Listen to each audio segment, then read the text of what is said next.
The Nigeria Center for Disease Control has stated that so far there has been no detection of the new COVID variant Omicron in Nigeria. Nigerian Health Agency confirmed this in a press statement issued to create awareness regarding the new variant designated with the label B11529. Its composition and what the risks are. It said that the WHO has advised countries to enhance their surveillance and virus sequencing efforts to increase their understanding of the circulating variants. More than 15 hours after a fire outbreak at one of the biggest auto spare part warehouses in Adegboruwa, Lagos State, firefighters have continued to struggle to rescue goods worth more than 500 million naira. The inferno popped the three-story building at 11 p.m. on Sunday. Southwest Zonal Coordinator of National Emergency Management Agency said security fortification of the building made access to it difficult. Now, the leadership of Alliance for Action on Pesticides Nigeria has called on the federal government and its agencies to expedite actions towards the control and regulation of the use of pesticides. This follows the death of 270 of its members in the country. Our correspondent Iboje has details of this report.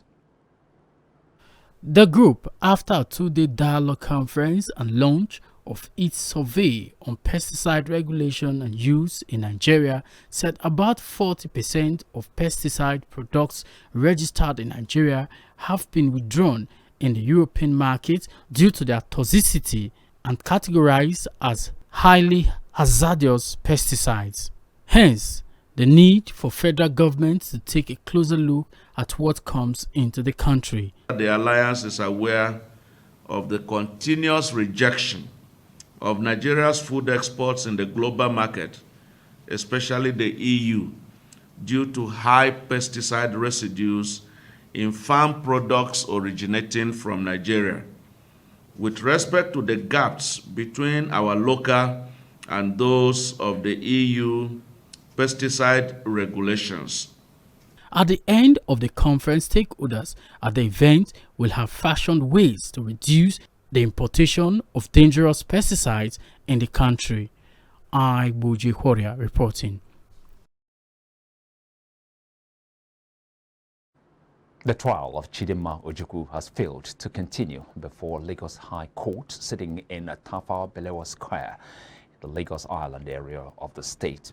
Her trial was stalled on Monday due to the composure of the witness. Chidema is facing trial over allegations that she murdered the chief executive officer of Super TV, Usifu Ataga. At the resumed hearing of the matter, the prosecuting counsel, Yusuf Sule, asked the court to adjourn the trial till Tuesday. He told the trial judge, Justice Yetunde Adesoya, that the witnesses that were calling were not really composed, saying they just arrived at the court on Monday morning from Asaba, Delta State.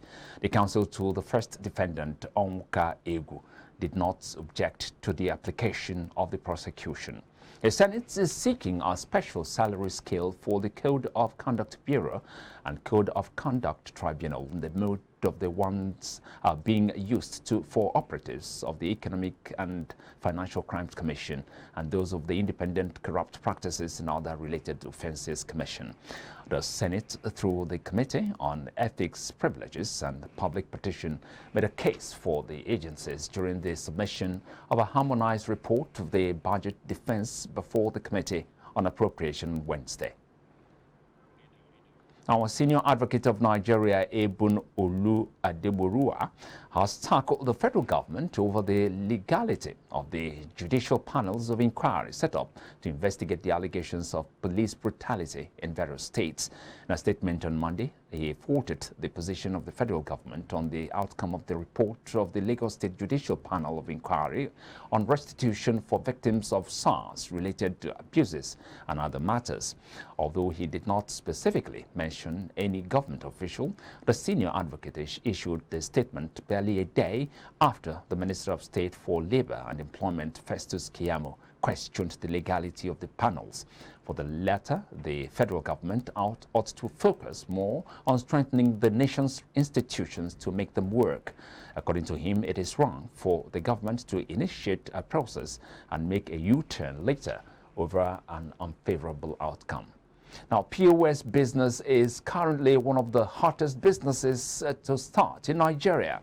It is slowly taking over ATMs because of the ease and convenience it provides consumers. In this report, iBrandTV correspondent looks at the prospects and challenges. Point of sale businesses, often referred to as POS, is one of the fastest retail businesses in Nigeria.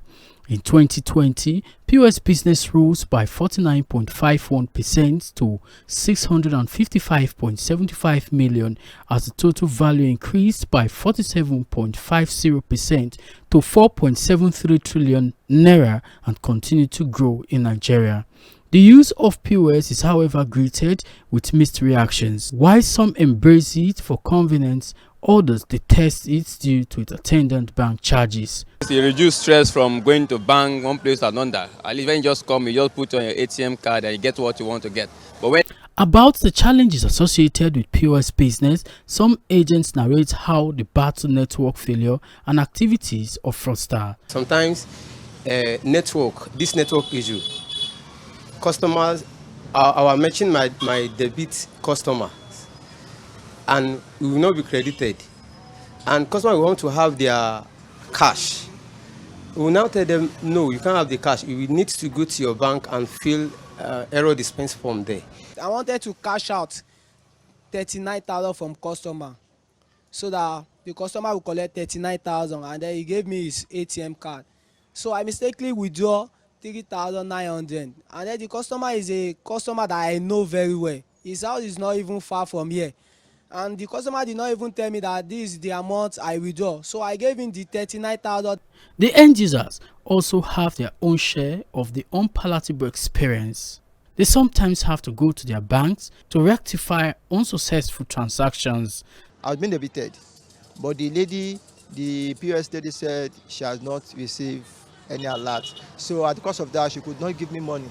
An economist and a non-executive director of Central Bank of Nigeria, Professor Mike Obadan, said for POS business to strive better, the money deposit banks must wake up to their responsibilities and ensure prompt response to complaints. I think the way out actually is for the monetary authority to appreciate the nature of these issues and then carry on, regular and intensive monitoring of the various, of the key organizations, the deposit money banks. As the demands for POS service grows, Nigerians are hoping deposit money banks and other stakeholders will do the needful to make the business safer and efficient. Adegboruwa reporting for iBrandTV News.